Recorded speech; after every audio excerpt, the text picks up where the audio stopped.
The Motivational Intelligence podcast is produced by the team at 2Logical. 2Logical is an international corporate training firm and the world's leading expert in motivational intelligence, which is the ability to understand, manage, and change the motives people have. 2Logical offers over 30 different keynotes, workshops, and full training courses to small, medium, and large Fortune 500 companies in 53 countries, a lot of which you're probably familiar with: Pfizer, Bank of America, GE, Constellation Brands, P&G, and more. All solutions are completely customized, and the feedback from these sessions will blow your mind. If you have any training or speaking needs or just want to say hey, head over to 2logical.com.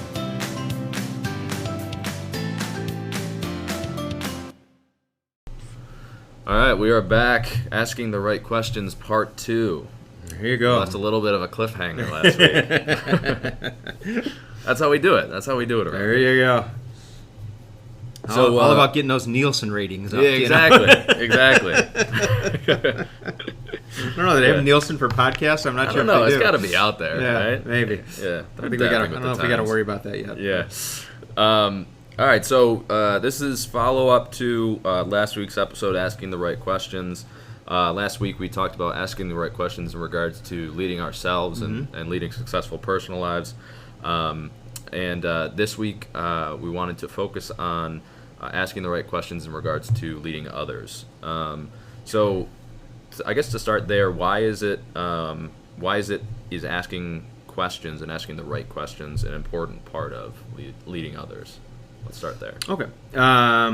Well, one of the big things that in working with groups,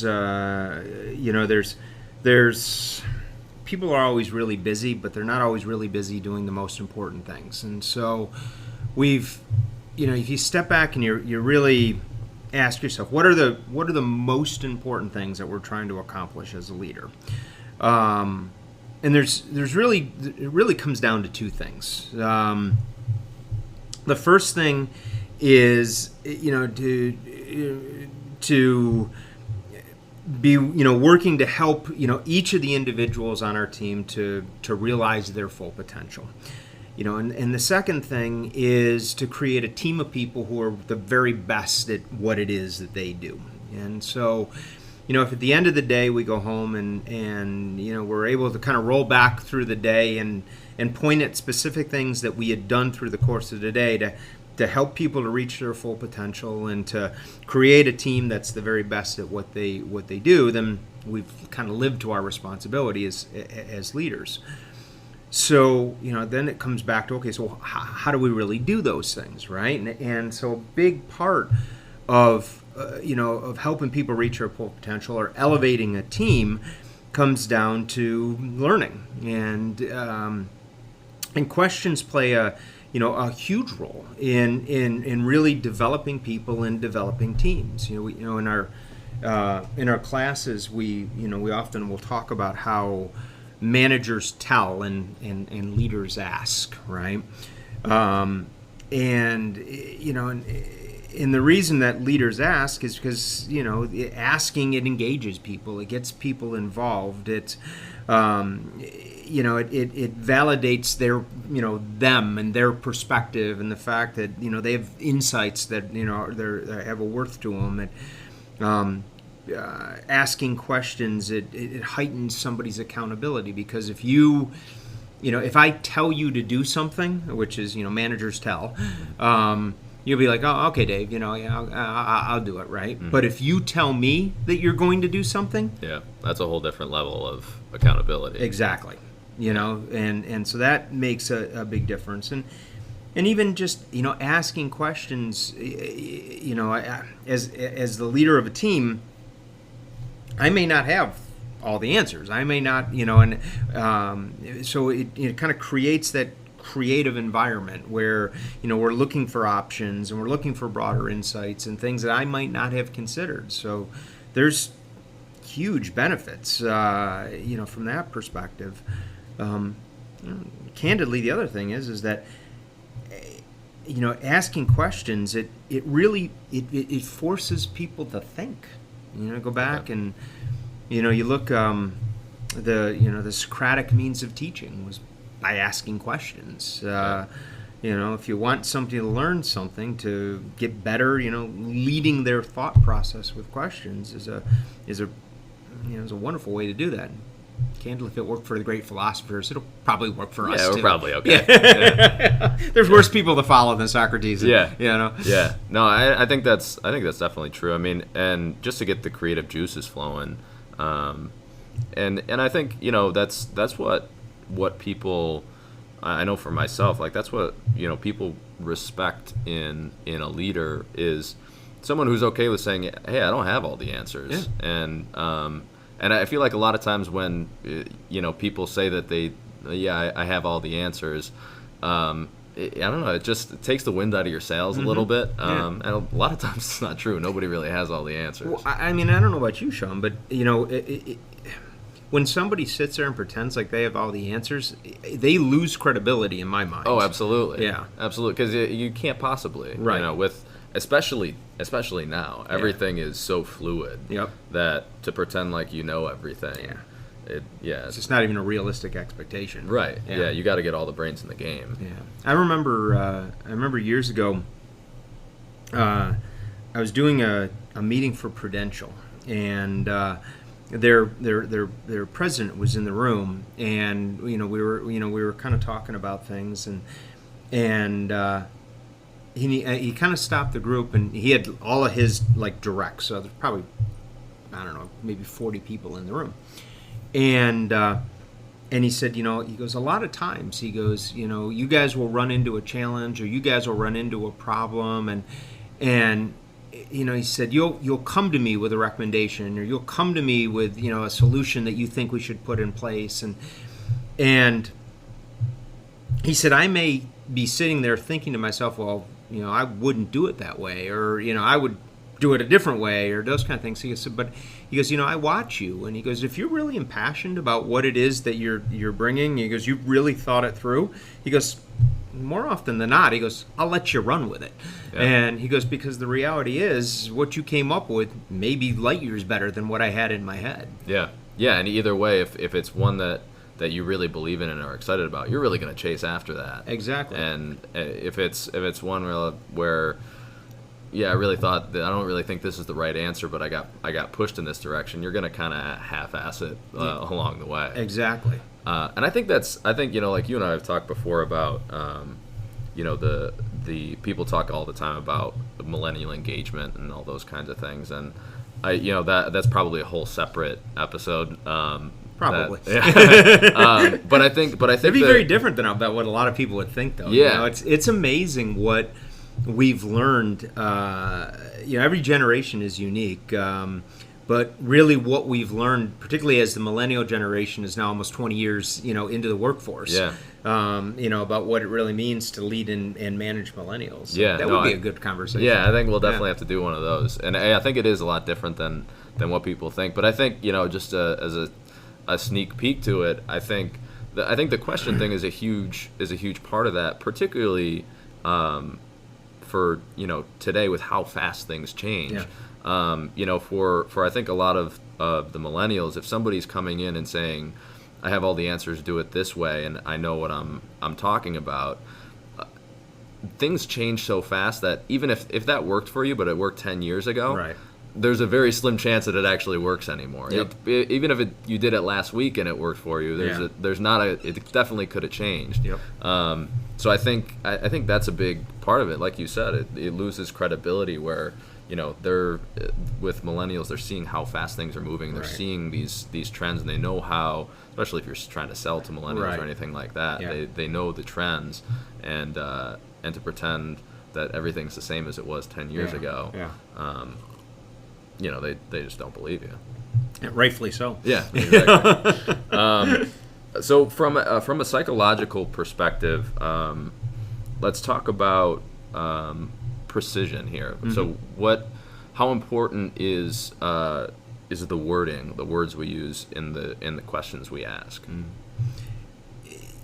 Wording is incredibly important, in terms of the the questions that we ask from a from a leadership perspective, or even the questions that we ask of ourselves, and they kind of go a little bit hand in hand, because as leaders we ask the question, but then that question gets reframed in that individual's mind anyway, and so questions are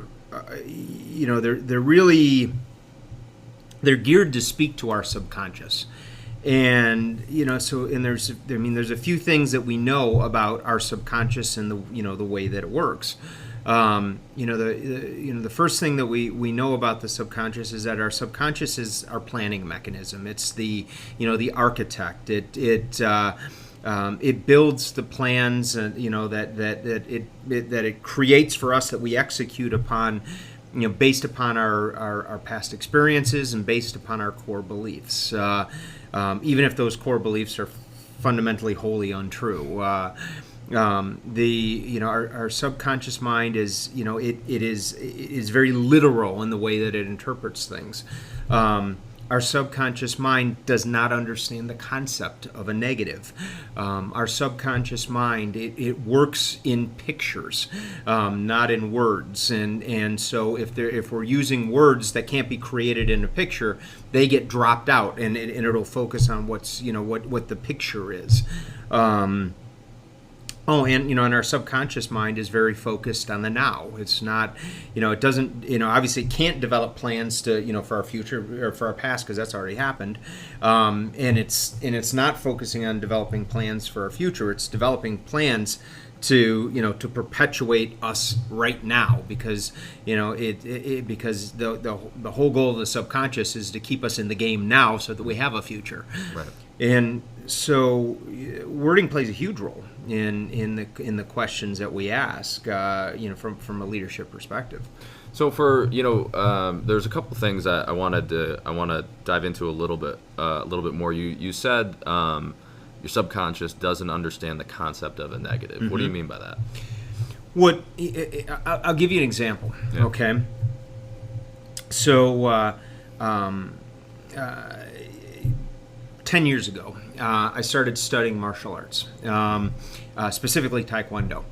And one of the things that you have to do to move from one belt level to the next is to break a board. And so you have to break a board with a front kick, with a side kick, and with a back kick. The front kick's pretty easy. It's straightforward. Your sight line is fine. The side kick and the back kick are a little trickier. So it came time for me to break a board with a spinning back kick. And the our instructor, Master Kim, is there, and he you can practice either barefoot, or you can practice with like these like martial arts sneakers on. I like using the sneakers because you just get a better grip on the mat. So it came time for me to break the board with a back kick, and our master, he looks and he goes, "Oh, Dave, you got your shoes on." He goes, "I'm not going to make you take them off." He said, "But," he goes, "just please," he goes, "make sure that you don't hit my fingers, when you do the kick, because if you hit the fingers with sneakers on, the rubber grabs your skin." He goes, "It really hurts." So I'm already nervous, right? Mm-hmm. So there's another factor. Yeah. So I'm sitting there, and in my head I'm going, okay, what they teach you is they teach you to kick through the board, right? Not to stop at the board, because then it won't break. Yeah. So you're actually aiming for a spot that's about an inch behind the board. Okay. And so in my head, what I'm saying to myself is, I'm saying, okay, through the board, don't hit the fingers. Through the board, don't hit the fingers, mm-hmm. right? Now remember, subconscious mind does not understand the concept of a negative, right? Yeah, so through the board, hit the fingers is what's what's going on, and what my subconscious is hearing, right? So I spin around with all the power I could muster. I come right at that board, and don't I freaking smack his fingers, right? Yep. Now, I was nowhere near good enough to hit the fingers on my own if I Yeah. were really trying to, but my Yeah. subconscious, you know, Like, okay, through the board, hit the got fingers, it. right? So he's jumping around, he's, you know, and you know, having a little Korean guy mad at you who's a Yes. a multi-level black belt, not really a good Yeah, strategy. no, Yeah. not good. But you know, so our subconscious mind, again, it thinks in pictures, but it you know, it puts things in that positive tense, so it doesn't understand the concept of negatives in that sense. Yeah. Yeah, no, that makes perfect sense. And I think, well, first of all, I had no idea that you took like, you've been able to kick my ass this whole time, and I just didn't know. Well, the key to being a martial artist is not to have to tell everybody you're a martial exactly. artist. You have a secret. Right. Because if people know you're a badass, which I'm not, Yeah. you know, they always want to test it. Uh-huh. So, Yeah, that's true. I know a bunch of badasses, though, if you want to meet them. Okay. Yeah. At least just so I know who not to pick a fight Yeah, with. there you go. You're not much of a fight picker anyway. Yeah, no, that's not really my style. Yeah, you're a lover, not a fighter. Yeah, exactly. And so the other one you had mentioned was we think in pictures, not in words. What do you mean by that? Like visualization in terms of? Exactly. You know, so the way we store things is we store things visually in our mind. You know, so we take the snapshots of things, and that's how the subconscious process things. So Yeah. it doesn't process in words; it processes in pictures. Yeah. Okay. Yeah. So you're, You know, and you're that's better and there visualizing. again, that's part of the reason why visualization works so well. Yeah. Is because it aligns with the way our subconscious processes things. Yeah. Yeah. Well, I remember you told me a story. This was probably a year and a half ago. I don't know, maybe a couple years ago. About you were talking about your first house. I don't know if it was your first house or your most. Oh, recent I thought you were going house. to pick a different one than that. Oh no! Yeah. Was there a different one? Yeah. That was the one that just popped into my Yeah. head. I was thinking you were going to ask me about the Roger Bannister one. Oh yeah, that's also a good Bannister's one. a good one. Yeah. Bannister is a good one. Yeah. Well, yeah, but you talked about. Yeah. Well, we could go both. We'll save Bannister for Yeah, later. yeah, we'll save Yeah. Bannister for later. But yeah, you talked about. Is it the house you live in now? Mm-hmm. Yeah. So the house you live in now, and how? Well, tell the story. You know, it was something that it was when I first started at Too Logical, and so one of the things that Joe had me do was to, you know, it was, again, it's always in the want to that people discover the how to, and so my big want to at that stage was, you know, there was a house that, you know, that I wanted to live in, that Michelle and I had talked about, you know, and so, you know, we were constantly buying home magazines and things like that, and, you know, those blueprint magazines and those kinds of things. I'm dating myself, but this is long before the internet where you could actually look that stuff up. And so we would cut pictures out of, you know, of that home, and we had like a 3-ring binder where we had, you know, taped all these pictures to different pages and things like that. And so what I did every night before I went to bed is I would walk through that house in my head. And so I literally, long before we'd ever talked to an architect, long before there was a blueprint that was drawn. Yeah, this wasn't an existing house. No, this was a house that we wanted to build. Yeah. And so that I built the house in my head. Yeah. It made me a freaking nightmare when I got to the architect Yeah. because, you know, I could visualize it better than Right. he could. Yeah. But literally, it was I could walk right through that house, and I knew where this room was and that room was, and how wide the doors were, and I mean every little nuance of it. Yeah. And today we live in that house, you Yeah. know. But it was built through visualization in my head long before, you know, any nail was ever pounded. Yeah. Yeah. That's just. I mean, I think just speaks to the power of visualization, but, you know, in particular, your subconscious doesn't, you know, think in words, it thinks in pictures. Right. So, in terms of leadership questions, how should we be thinking about what questions we should be asking? Are there certain categories, are there certain buckets or types of questions that, you know, we can kind of organize this in our minds a little bit? Yeah, that's it's a funny question. I had there was a gentleman last week who was in one of our groups, and so he comes back in after one of the in the later days of a training session, and he said he goes I wanted to try out what we talked about in class yesterday. He goes, we talked about leadership and questions and, how managers tell leaders ask, that kind of stuff. And he said, so I was in a team meeting last night, and he said, I realized that I'm really good at asking questions when I want to know something, right? Yeah. He said, but I kind of suck at asking questions from a leadership perspective when I want to try to help somebody else to know something, And it was funny because when he said it, it really did. It kind of, I sat back and I thought about that, and how really what for most of us, likely what we've practiced most often is asking questions for our own informational purposes, right?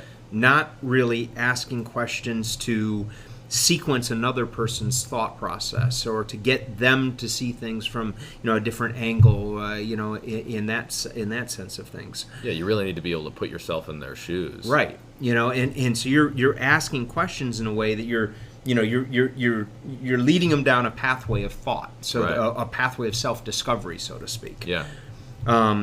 So yeah, absolutely. There's different types of questions that that we can ask. There's the from a leadership perspective, if you're trying to get people to kind of open up their thought process, a little bit more, is to ask them possibility type questions. So if we were in an environment where we had no constraints, where we had unlimited time or unlimited resources, or what could we create here, right? So so you take all the shackles off, and what really are the possibilities there? Yeah. So that's a great questioning style. If you're leading a brainstorming type conversation, or if somebody is very confined by limited thinking, by the constraints and and those types of things, as you mentally give them permission to let go of all those constraints and say, if this wasn't the case, yeah, what could we do? Yeah. And then you can take them down the next pathway. So so that's what we could do if it was unlimited.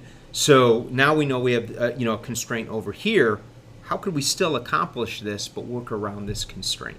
Yeah. And I think like the cool thing about that, I mean, I think those types of questions are great for getting outside the box. Are great for looking at it from a different perspective. They're great for establishing and painting a picture of the vision, mm-hmm. like what really is possible. And I think that, like, for that type of question in particular, we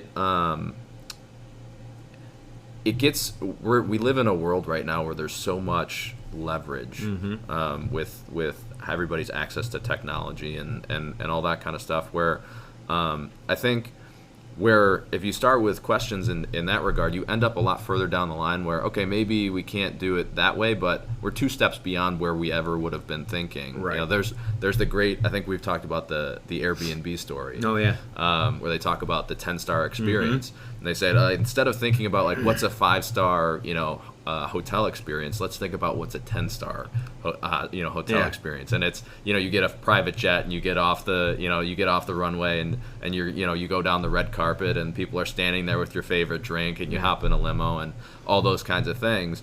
But by starting there, they kind of dialed back and said, okay, 10-star isn't really feasible, but 7-star is. Right. And that's, twice as good as anything else that's out there. Exactly. But you never would have got there if you didn't give yourself permission to kind of go beyond the constraints that you're putting on yourself. Exactly. And so there's a wonderful example of possibility thinking. Yeah.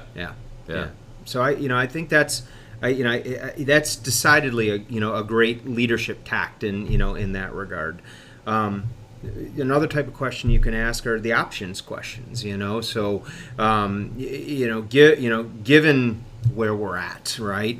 What are the different approaches that we could take, or what are the different options that we have? What are the different outcomes that that we might be able to obtain here? So now you're and that's really, really good for getting people now. If you've looked at the possibilities, now saying, okay, well, what if this is this, and then how's that going to impact things? Yeah, good for strategy. Right. So there's the options type questions.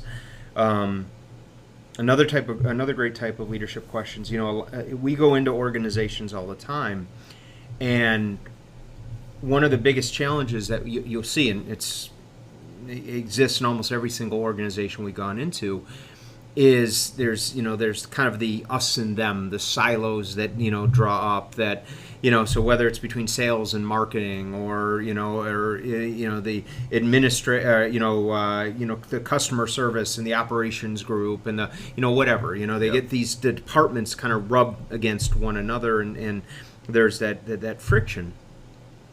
And people are exceptionally good at understanding the world through their eyes, but they're not exceptionally good oftentimes at understanding the world through somebody else's eyes. Yeah. And so the perspective type questions are those of, well, you're asking, well, what's really most important, say, to that department? What is it that they're really trying to achieve, or how do they measure success, or how might this be perceived from a customer perspective? So you're projecting somebody into somebody else's shoes, and helping them to see this, see things through their lens, not our own lens. Yeah. Perspective questions, they're really great for helping people to get past their own biases. Yeah. And they're also great for helping people to come up with more optimized solutions. By kind of taking the bigger picture perspective, coming up with more optimized ideas. So the perspective ones are good. Yeah, and I would think a big part of it is just getting buy-in from different parties. If you can stop for a second, put yourself in their shoes, you're going to understand much clearer what's important to them, what's not, what are they thinking about, what's top of mind, what's keeping them up at night. And by understanding those things, you can craft something that's gonna, okay, these guys are gonna be really excited about this, or this is really what they want. And now you're getting some collaboration, as opposed to, well, it just should be this way because I said so. Right. And now you're, butting heads. Yeah, and when we ask those perspective questions, we need to be prepared too. We may get a blank stare because they might not have any idea what is really important to the other department, or what their goals are, how they're measured, or any of those things. Yeah. And that's fine too, because now we just go, well, why don't you go have a conversation? Yeah. And now you've established a dialogue. Yeah. So perspective questions, they can serve well. Yeah. It opens things up. Exactly. Opens up lines of communication. Yep. So that's those are good ones.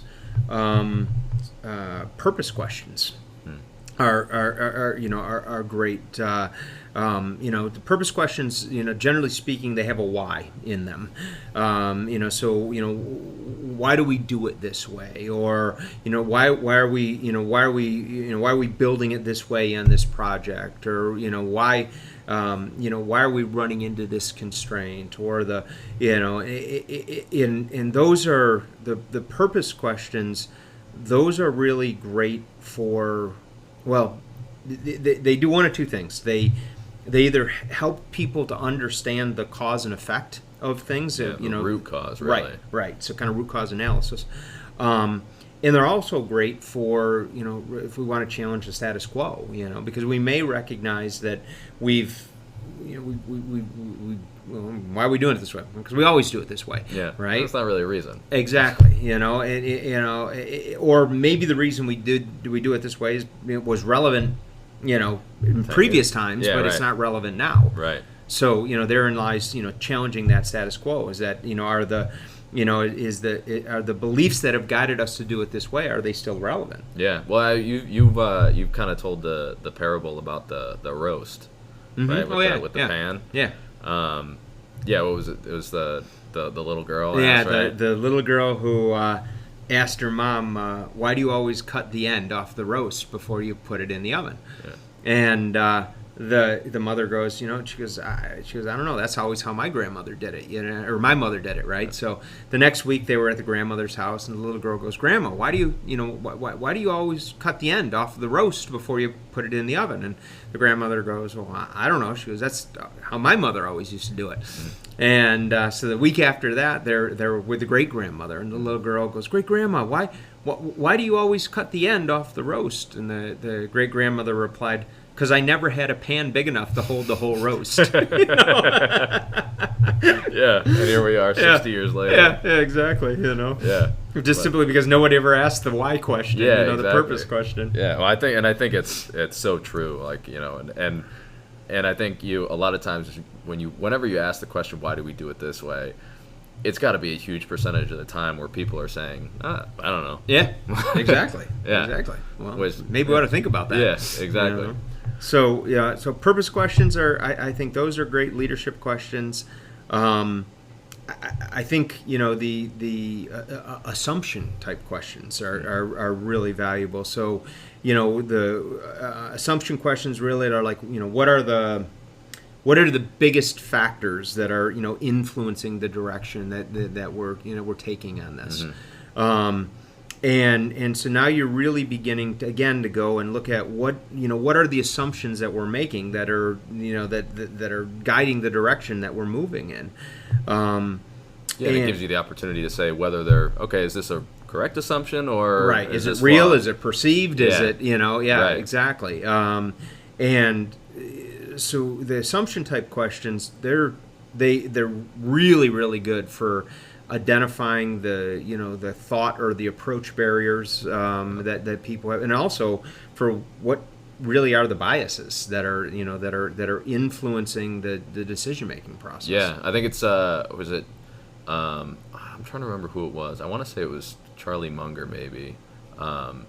He said something. There's something to the quote of it's not what you know, what you don't know. It's what you know for sure. That's just not true. That's going to hurt you. Yeah, exactly. What was he wrote there was a book I heard they were referencing it in a podcast recently. I think it was like Poor Charlie's Almanac. Yeah, that might have been it. Which is ironic because he's worth like $20 billion or something. Well, because I remember I heard it in a podcast and I was thinking to myself that I bet you that'd be a great book to pick up. Yeah, it would be a great one to pick up. Yeah. He's both of them, but Charlie Munger in particular has come out. Warren Buffett's obviously super well known, but Charlie Munger is number 2. Yeah. Is really like he's not as well known, but he's wicked smart. Yeah, it's amazing the things I gotta when we get done I'll hop on Amazon. I'm gonna order that one. I just got done this past weekend. I finished a book. Ray Dalio when Tim Ferriss was interviewing him. Yeah, Principles. Right. Well, he had. So one of the questions that Tim Ferriss had asked him was, that he's got that standard question. What are the what are the books? Yeah. Most often. And it looks kind of arrogant if you say your own book. Right. But so he had recommended 2 books. He said, there are 2. If I had to give a book to anybody when they're coming out of school, he goes these would be the 2 that I would pick. One of them was Lessons from History, which was a very cool. I ordered the 2 books after I got done listening to it. Lessons from History was the first one. The other one was called River Out of Eden. And it's a Darwinian view of life. It was written by a gentleman. He's a biologist, and it was the whole book was about the evolution of genes and how species evolved and why they evolved the way that they do. And it was kind of a quick read. I think it was only like 160 pages, but a really really neat book. Yeah. That was a cool one to read. Yeah. So thanks, Ray. Cool. Yeah. Yeah, I'll have to pick that one up. Mm-hmm. That sounds like a good one. Okay, so assumption questions, and I think that's so true, and it's the root of a lot of a lot of people have a lot of assumptions, whether it's about themselves or about the place that they work, or about the environment, or about the world, how they're looking at the world. Is all those assumptions, a lot of them don't turn out to be. It's the story we tell ourselves. Yeah, exactly. The picture we've painted. Yeah, exactly. Okay, so assumption questions. Any other? That'd be 5 types of questions. I think the other one would really be more of like situational type questions. Mm-hmm. So if then that type things. Yeah. So you're kind of like. So given this, what do you recommend type of a thing? Sure. Situational questions are great when,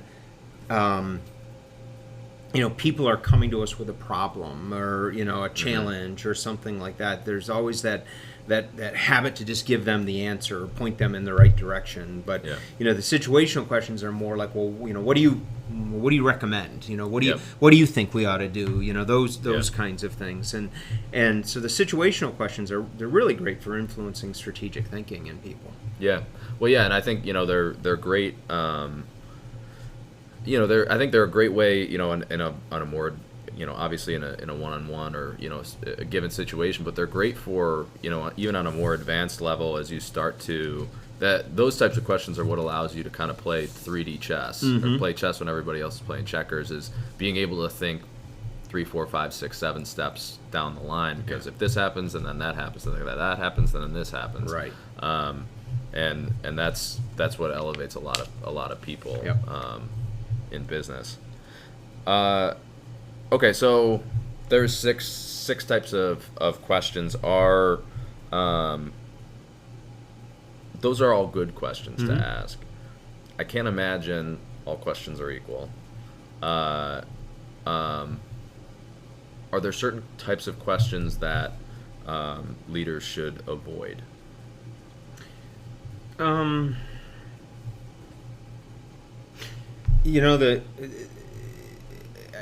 a general rule, I'm not a big fan of closed-end questions.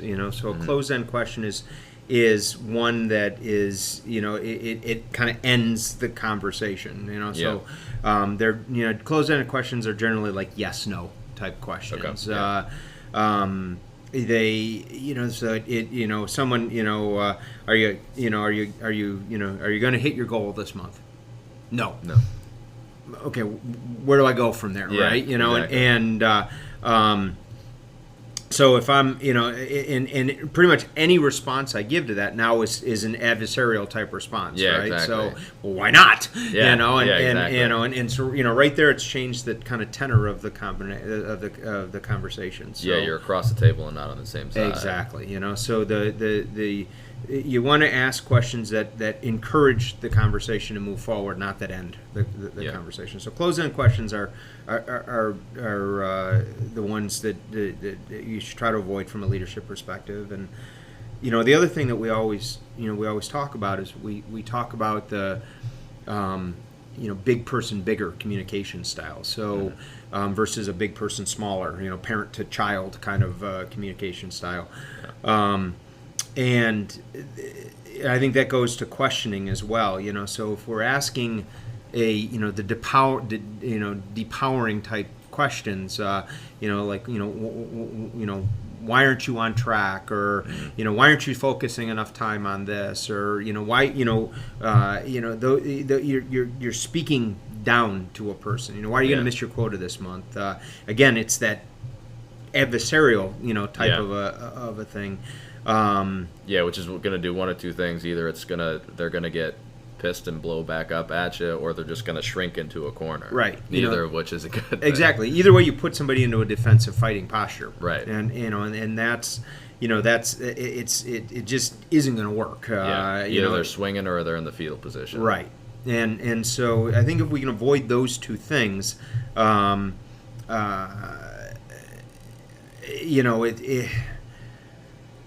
anytime if we can focus on how can you do things versus why can't you, it's I think you're always going to be better off in terms of the questions you're asking. So I guess along that line, are there other common mistakes that somebody may be new to a leadership role, they just got promoted, or even somebody that's been there for a while, but let's stick with somebody new to a leadership role. Are there common mistakes that they make in terms of asking the right questions? Yeah. I remember in Walter Isaacson's the book he wrote on Steve Jobs. Yeah. He talked about the core principles that guided Apple, and one of those core principles kind of comes to mind as I'm thinking about your question, and that was that simplicity is the ultimate sophistication. Yep. And I think that's very true in asking questions too. A lot of times you'll hear leaders where they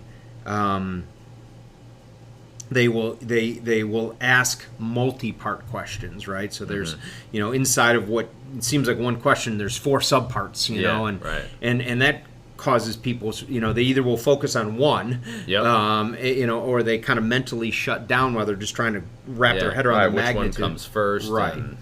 So the multi-part questions I think are the kiss of death, and overly complex questions are the kind of simpler questions are better than the complex ones. Yeah, I mean to Albert Einstein has the quote of if you can't explain it simply, you don't understand it well enough. There you go. And I think that probably applies to questions too.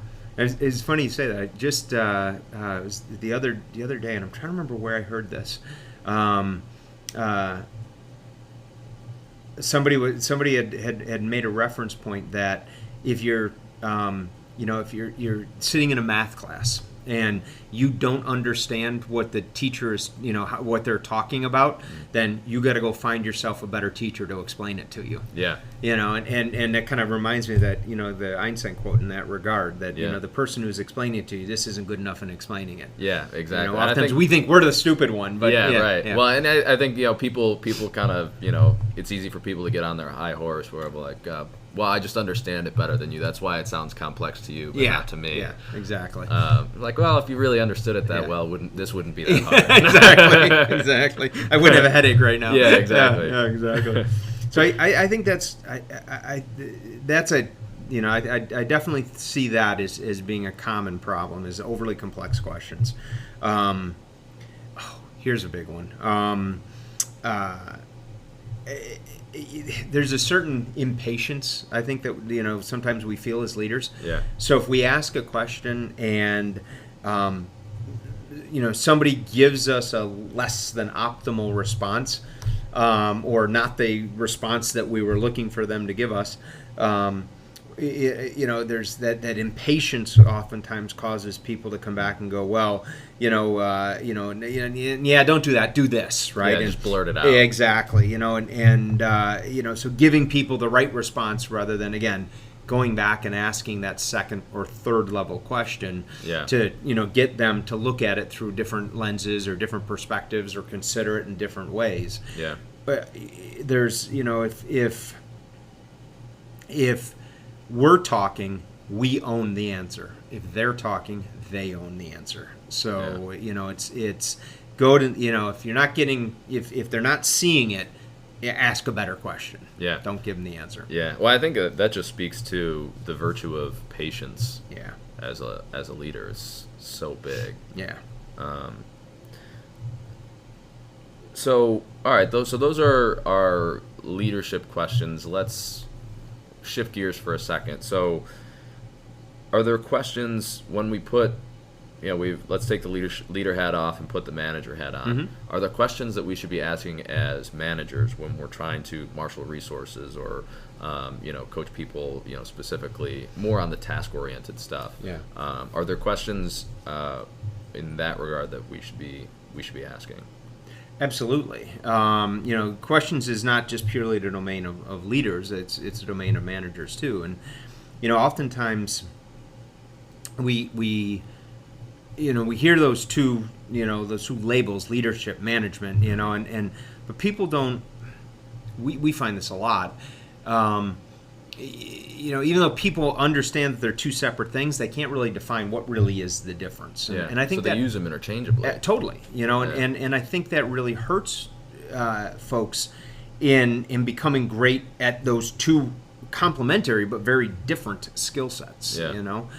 And so, the leadership side of what we do is, that's about vision, it's about culture, it's about developing teams and about developing people, So the leadership it's the people side of what it is that we do. Management is all about it's about the goals, it's about the strategy, it's about how we're implementing these things. So management, it's about the process side of what it is that we do. So the leadership questions, they're really geared at helping people to increase their own awareness, or teams to increase their awareness. The management questions are going to be more geared towards the process side, and how do we optimize the process side of what it is that we're doing. So questions that we could ask as from a management perspective. Here's a good one. What is it that we're really trying to accomplish here? Yeah, that's a huge one. It's amazing how how often people they don't see the forest for the trees. Mm-hmm. Yeah, you ask that question and it's just crickets. Yeah, because they're so caught up in the weeds and the muck and the mire that they've absolutely lost sight of what really is the big picture of what we're trying to get done here. Yeah. So that I think that's a wonderful question from a management perspective, and make sure that people never really lose sight of what it is we're really trying to accomplish. Yeah. As it relates to that, as a kind of add-on question, what's it really going to look like once we accomplish it? Yeah. It's so what is it we want to accomplish, and helping people understand what's success going to look like when we get there. Yeah. So that they have some picture in their mind of how are we going to know if we won or lost. Yeah. Well, and that goes back to the power, the subconscious mind, thinks in pictures, not words. Yeah. But I think it also, just defining what does success really look like? Right. What is it? How do we know when we're there? Exactly. So I think that's a great management question. Tying back to what we talked about before, between getting lost in the weeds and things like that. If you're asking, what is it we're really trying to accomplish? What's it going to look like when we get there? What does success look like? I think another great management question is, how does what you're working on right now really line up with what it is we're trying to accomplish? Yeah. So are the things that you're focusing your time and energy on? Do they tie back to what the big picture is, what we're really trying to accomplish? Yeah. Well, that goes back to the the alignment issue, which is so big. Yeah. So and I think it's big. It's super important from a management perspective to make sure people are focusing on the right things. But I think it's also huge. Like you've talked about, it's so huge for buy-in. Mm-hmm. So if people actually think they actually feel like they're contributing towards something bigger and not just coming in, punching in at 9 and punching out at 5. Yeah, exactly. I think it's a great idea to ask people, with regard to what they're focusing on right now, what's working and what isn't. Yeah. And because, again, a lot of times people will, even though something's not working, they keep doing the same thing over and over and over again, and versus really taking a step back and going, this isn't really working well, and so, so how can we do it differently, or how can we do it better so that we we don't keep spinning our wheels here. Yeah. Well, yeah, and I think it's so easy for anybody, even in almost especially if you're really driven, to just think like, all right, I'll just try harder. Yeah. More effort. More effort. And it's like, okay, well, I'm doubling my effort. I'm working longer hours, and I'm getting exactly the same thing. Exactly. Yep. And I think that's so huge. Is that just goes to cause and effect. There's a certain combination of things that if you do them this way, it's gonna work. If you don't, doesn't matter how hard you're pushing against a brick wall. Yep, that's exactly it. Okay, so in terms of management questions, are there any others that we should be looking at or thinking about? The only other one I would, and again, it kind of dovetails onto that last one is, if there are areas where they're struggling or there are areas where things aren't going in the pathway or the speed that they should be, is just, again, come back and ask people, how can you do it better? How can you do it differently? How can you approach it from a different angle? So you get them to begin to focus on figuring out the solution versus doing what you talked about before, which is just doubling their efforts. Yeah. Being more strategic rather than just pushing harder. Yeah, right. Yeah. Work smart. Yeah. All right. I think that about wraps our asking the right questions part 2. Before we go, do you have any other any closing thoughts, any tips or anything regarding asking the right questions? Well, I mean, we talked about something a few minutes ago, and I think it's worth cycling back to, and that is that as leaders, never fall into the trap of assuming that we're always right. I mean, we're human beings. We have biases just like everybody else, and so it's entirely possible that we may have a blind spot that we're not aware of, and so. Just like that president, from Prudential, who I shared that with a story about earlier. He looked, and if somebody's impassioned about something, if they really believe in it, they've really thought it through, then you know what, they may well be right, and we may well not be. So I think we have to be careful of our own biases. Yeah. I think it reminds me of I was listening to an interview a while back of. Chris Sacca, who's he ran the most lowercase capital, was the most successful venture capital fund of all time, and he was getting interviewed, and they asked him, what are the commonalities that you saw in your winning investments, the ideas or the people that you ended up investing in.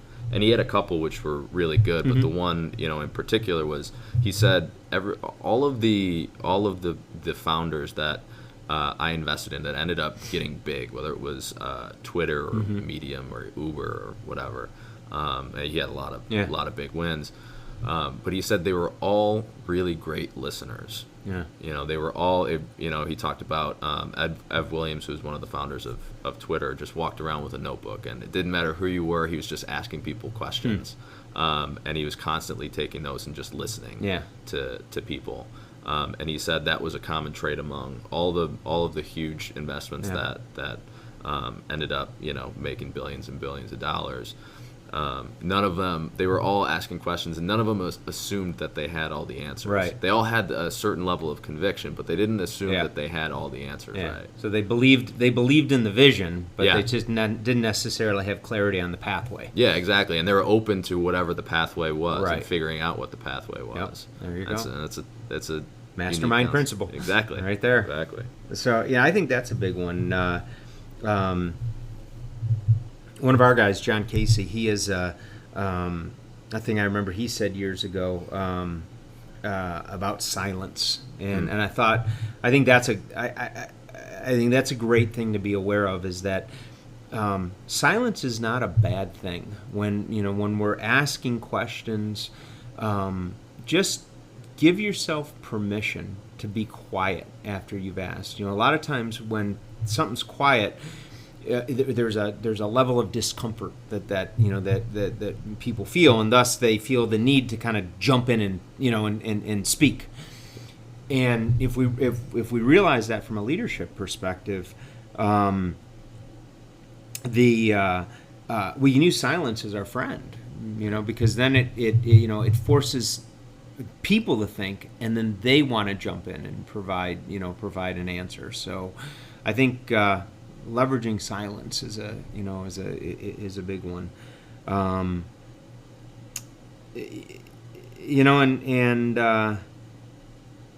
And you know what? I remember years ago one of the CEOs of one of our energy clients. He came in and he addressed a group when we were in a session, and I remember what he said. He said he talked about new manager's disease, right? And he goes, it's something that, I had it. He goes, almost everybody that I've worked with over the course of my career has had it at one stage of the game or another. He goes, if you can watch out for it and keep yourself away from it, he goes, you and your team will be better, And so somebody asked him, they said, well, how do I know if I have new manager's disease? And he goes, well, new manager's disease, there's two chronic symptoms of it. He said, first is the fundamental belief that you've got to be tough to get results. He goes, and second is the fundamental belief that you got to have all of the answers. Yeah. And he goes, and both of those things are wrong. He goes, you don't always have to be tough, and you sure as heck don't have to always have all the answers. Yeah. All right. Well, I think that wraps up part 2 of Asking the Right Questions. Thanks for listening, guys.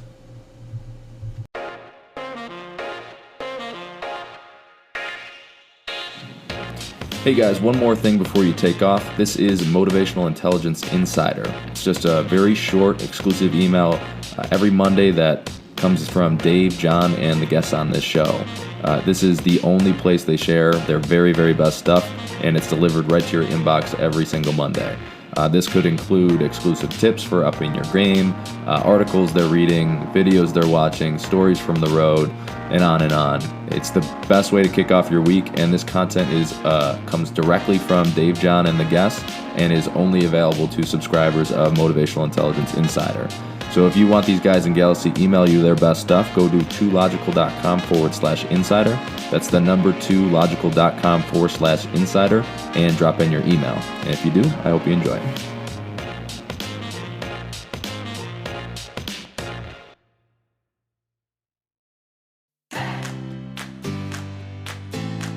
The Motivational Intelligence Podcast is produced by the team at 2Logical. 2Logical is an international corporate training firm and the world's leading expert in motivational intelligence, which is the ability to understand, manage, and change the motives people have. 2Logical offers over 30 different keynotes, workshops, and full training courses to small, medium, and large Fortune 500 companies in 53 countries, a lot of which you're probably familiar with: Pfizer, Bank of America, GE, Constellation Brands, P&G, and more. All solutions are completely customized, and the feedback from these sessions will blow your mind. If you have any training or speaking needs or just want to say hey, head over to 2logical.com.